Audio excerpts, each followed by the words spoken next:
Among the biospheres of video games, the surface can be a pretty boring place.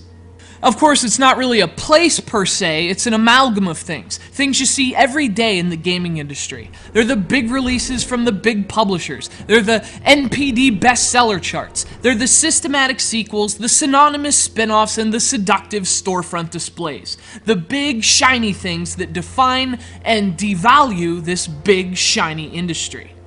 As for me, well, I'm as guilty as you are. We fund the surface, and so therefore we create it. Now, it's not like the surface isn't home to some great things too, some truly great things. But even if it's only once in a while, I want my games to break the rules. To find those, you usually have to dive beneath the surface.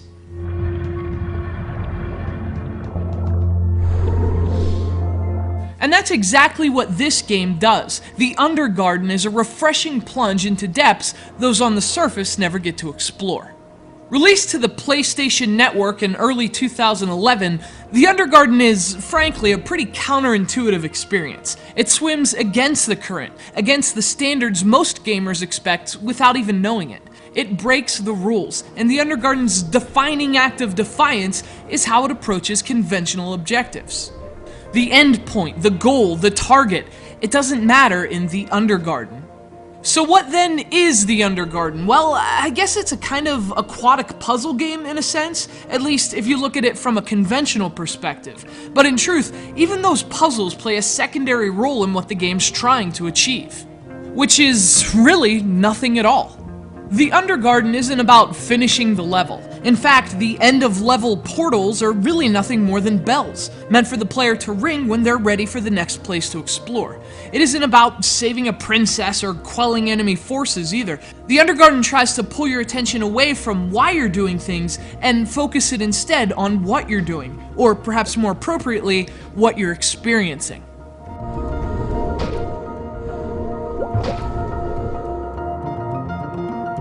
The Undergarden puts you in control of a bizarre-looking creature that looks like something you'd see floating in a jar in an episode of The X-Files. Only this guy isn't anything to be afraid of. He's a sort of underwater bumblebee, collecting pollen from aquatic pollen geysers and spreading it wherever he goes, spreading life along the way.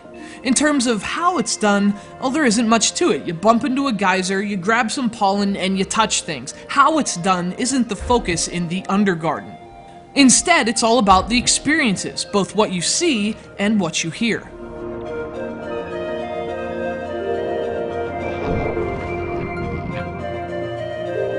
You see, the levels are pretty barren from the onset, but beneath the dark and gloomy facade, there's genuine beauty. There are iridescent flowers glowing in the dark, warm music being played in a place so cold. All you have to do is activate it, unleash it into the watery world around you.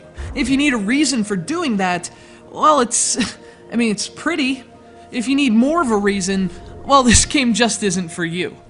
And rest assured, this is not a game for everyone. If doing something simply for the sake of the experience, especially an experience as slow as this one, sounds boring to you, this game probably will bore you to tears, and understandably so. But if you like games like The Blob, for example, or, in a way, Little Big Planet, games that basically give you the role of both player and creator, The Undergarden is definitely a place worth visiting.